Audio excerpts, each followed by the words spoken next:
Stephen Tolbert, joining us for our to-do list on the Atlanta Braves. Let's get right to it. Stephen, what's the to-do list for the Atlanta Braves? They got the manager. What else we got cooking up here in Atlanta?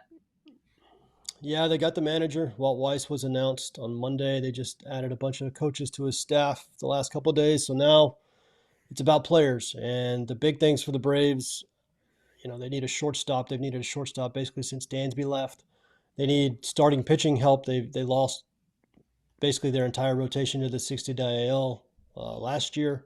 And then they need bullpen help because they just lost their closer, Rocio Iglesias, to free agency. They could bring him back.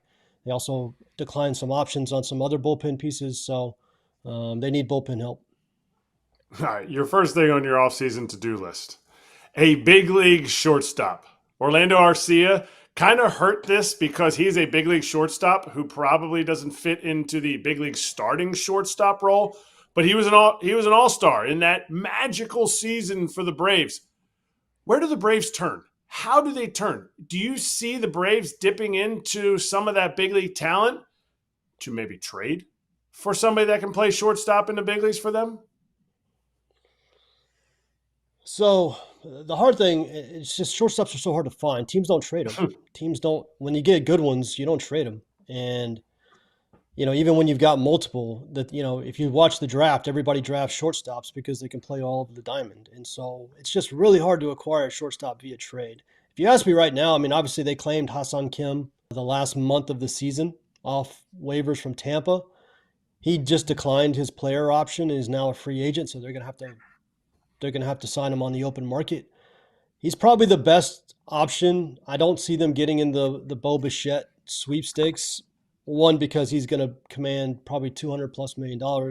And two, there's quite a bit of talk about, is he really a shortstop? His metrics last year were pretty brutal. There's, I don't know if he's going to play second or third or if somebody's going to let him play short. But I think Ha-Seong Kim is, if you said right now who's going to be the shortstop on opening day, I would guess Ha-Seong Kim. But if you told me it's definitely not going to be him, I could not give you another name because they are just very hard. They're very hard to find. Let me start a rumor. Let me give you a name. And I know Okay. Alex likes to operate in secrecy, and he always finds guys that no one else thinks are possible. Hear me out on this. There's one team that's willing to spend money right now, the Atlanta Braves, from everything that I've heard. And there's one team that is wanting to cut payroll right now. Enter Corey Seager. How do you think Corey Seager could fit in that equation? He's also a Tennessee guy, Southeast guy. You like it? I would drive to Dallas-Fort Worth and pick up Corey Seager myself if that was an option. Yes, I would take that in a heartbeat. He's owed a lot of money, so the Rangers gave him that massive deal. But Corey Seager, when he's healthy, is like one of the 5 best hitters on the planet. I've loved Corey Seager since when he was a prospect with the Dodgers. So I would take that in a heartbeat. If the Rangers are actually serious about moving him, I don't know what, you would have to figure out the money. You would have to figure out the prospects. It's not an easy deal to do, but 100%. Give me Corey Seager tomorrow. I'd take that all day. I think there's probably 5 teams that wouldn't sign up for that. So good for you, Tolbert. But your second thing on the list was starting pitching. The Braves don't need starting pitching. They're the starting pitching factory. They made John Smoltz. They made Steve Avery, Greg Maddux, Spencer Schwellenbach, Spencer Strider. Why do they need starting pitching?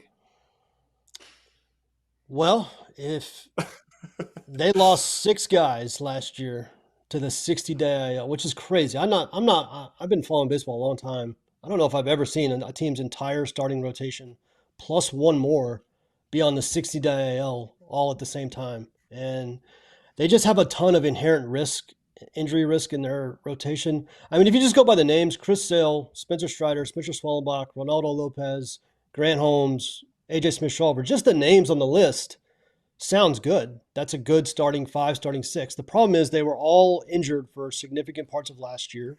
They all have injury risk that you have to kind of project forward.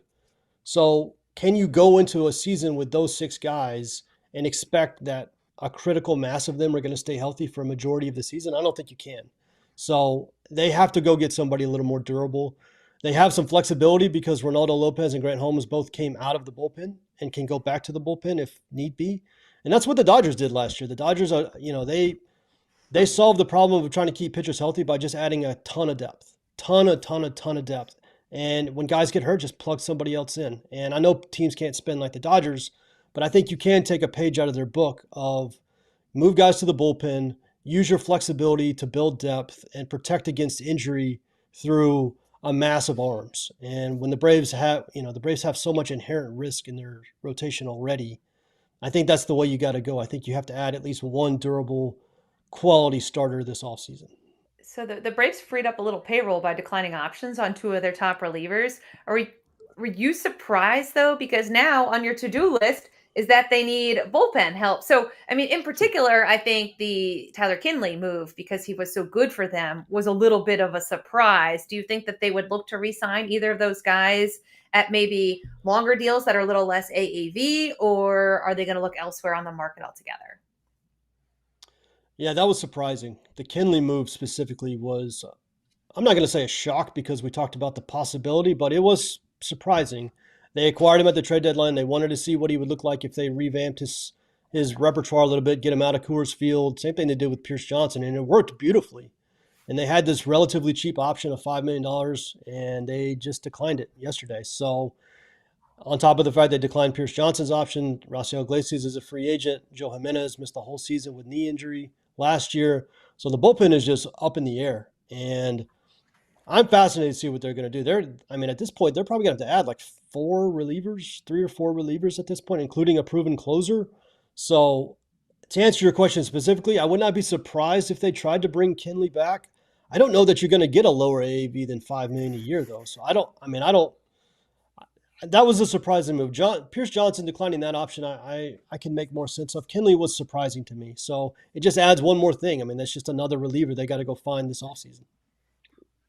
I heard Walt Weiss talking about on the radio yesterday about potentially implementing, I hate using the word load management, maybe except for Matt Olson because he's got this streak going on, but learning that players sometimes just need a day off. I guess my question to you is, and it's hard for me to say this because he's a good friend of mine and I know he loves being in Atlanta, but they have a catching situation going on here with Drake Baldwin's emergence.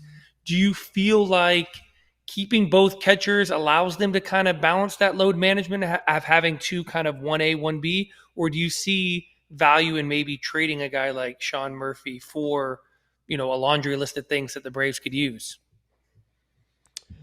Yeah, so this has been a big topic ever since Drake Baldwin bust onto the scene as one of the best young players in baseball. Is you have Sean Murphy signed to this long-term deal at big money. He makes $15 million next year. Are you going to let him be a part-time player making $15 million? That's a real question, and especially when you have this laundry list of other things you need to do, you don't exactly have the Dodgers' upper-tier payroll, so you got a limited amount of space to do it.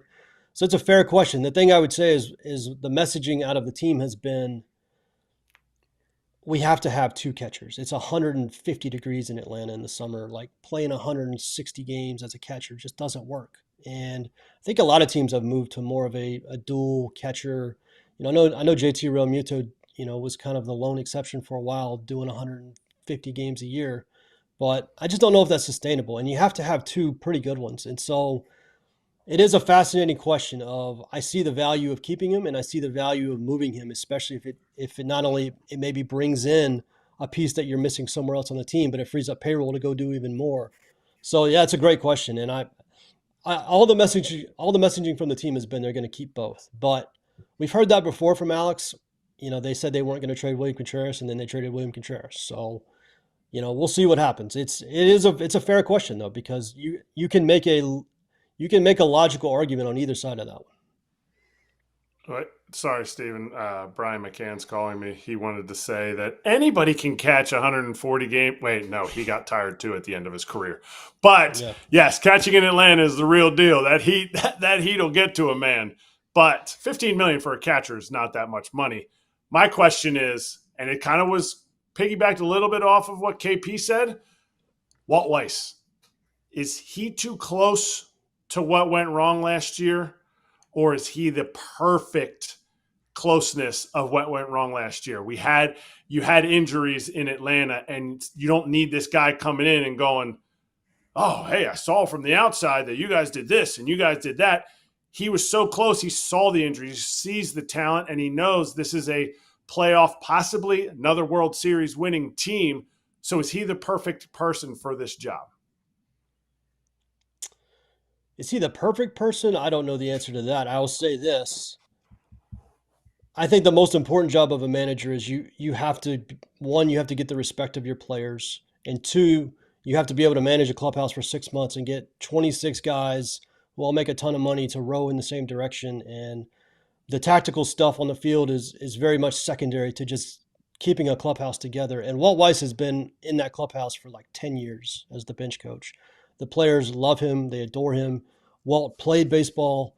He's been at every level. He commands a incredible amount of respect. And so, like, the biggest hurdles you have to clear as a manager, I feel like he's already cleared. Now will it work? I mean, we'll see. Last year did not go well. I don't know how much of that I would put on Brian Snitker versus, the injuries were devastating. The offense really struggled last year, the first half. We're going to have to figure out what happened there. I still don't know what happened there. But again, I don't know that was on Snit. And the biggest parts of being a manager, I think, are the parts of Walt Weiss that I'm most confident in. And so, yeah, it was a surprising hire. A lot of people thought they'd go outside the organization, new blood, especially after how last year went. But I understood their logic of he's just highly respected. And that's a lot of the battle of being a successful big league manager. Yeah, I mean, I'm not that far removed from that clubhouse, and I know the two of them coexisted and worked under each other, but two slightly different, not slightly, very big different personalities. Yeah. I love the hire. Walt Weiss is an incredible man, incredible human being, very intense, where Snit is a little bit more laid back. Snit has his moments, but Walt is like a cage fighter. He's a UFC fighter, like in a manager's body. Yeah. So I think he's going to get the most out of these guys. I know the guys in that room love him, respect him. He's a guy you're going to be willing to run through a wall for. It's not really a question, but like I said, I'm not too far removed from that clubhouse. The biggest elephant in the room for the Braves is just health, because the same cast of characters that I was there with in 2023 that won 105 games is not a whole lot different than they are now. I mean, they've added some young talent. They brought some other pieces, but how the hell do they just stay healthy? Because when healthy, they're a top 3, top 4 baseball team. Yeah, I mean, health in the offense. Figuring out what happened to the offense. The power has been way down. Austin Riley has kind of taken a couple steps back. Just the team wide, like the power has gone away, and that was the driving force behind that 2023 record-setting offense. But yeah, keeping guys healthy, I don't know the secret sauce to keeping guys healthy. I think, like what you were talking about building in a couple more off days. I talked about with the pitching staff, adding depth, not having to lean on the same 5 guys for 6 months, being able to spread the load around to try to get guys to October. But yeah, I mean, obviously there's plenty of teams that would love to figure out the magic formula to keeping guys healthy. I don't know, but when the guys are healthy, they do need to go back to hitting homers. They need to go back to being an explosive offense. That was what they were built on. That's what they built this run on. They locked up all of their position players because they expected this thing to be built on offense. And quite frankly, the last 2 years, the offense just hasn't been good enough. Even when guys were healthy, it hasn't been good enough. And so Profar's going to get a full year. Acuna's going to get a full year. Riley's back next year. Olsen. We'll figure out what they do at DH. Drake Baldwin and Sean Murphy should be a pretty solid catching tandem. They've got talent. They got to keep it healthy, and the offense has got to perform to expectations. Yeah, quick follow-up, too. You kind of touched on it. I know how important Marcell Ozuna was for those guys being in that clubhouse. Yeah. Obviously, he didn't have a great year. The year before, historic year. Do you see the Braves not going out and getting a full-time DH and just kind of utilizing that spot for the 2 catchers? Maybe some of that load management is getting Riley or Olsen or Acuna off his feet and allowing them to DH? Yeah, that's been a big question, is what are they going to do at DH? Ozuna did not have a good year. He had the hip stuff that was still kind of a mystery. I don't know what his market's going to look like overall. I don't know if the Braves are going to have interest. I would love to see the team use that DH spot as a way to give multiple guys days off throughout the week versus having a set DH all the time. I think that's too restrictive on the roster. And I do think it would help keep guys healthy. Like if you got an outfielder that could give Acuna and Profar days off during the week and let those guys DH, That'd help those guys get to October. If you did the same thing for Riley and Olsen, I mean, Olsen's going to play every day anyways, but yeah, get guys off their feet. Use the DH as a way to help solve this injury problem that's cursed you the last 2 years. And then on the pitching side, use your bullpen and use your depth to do the same thing for those guys. Sitting here today, that's my best guess. But yeah, what they do at DH is a big question of the offseason. I mean, I didn't put it on the list because they've got other things more pressing. But yeah, they gotta do something with that DH spot. And we'll see what Ozuna's market looks like. I think it's going to be pretty suppressed because of the year he had and the injury and his age. But we'll see.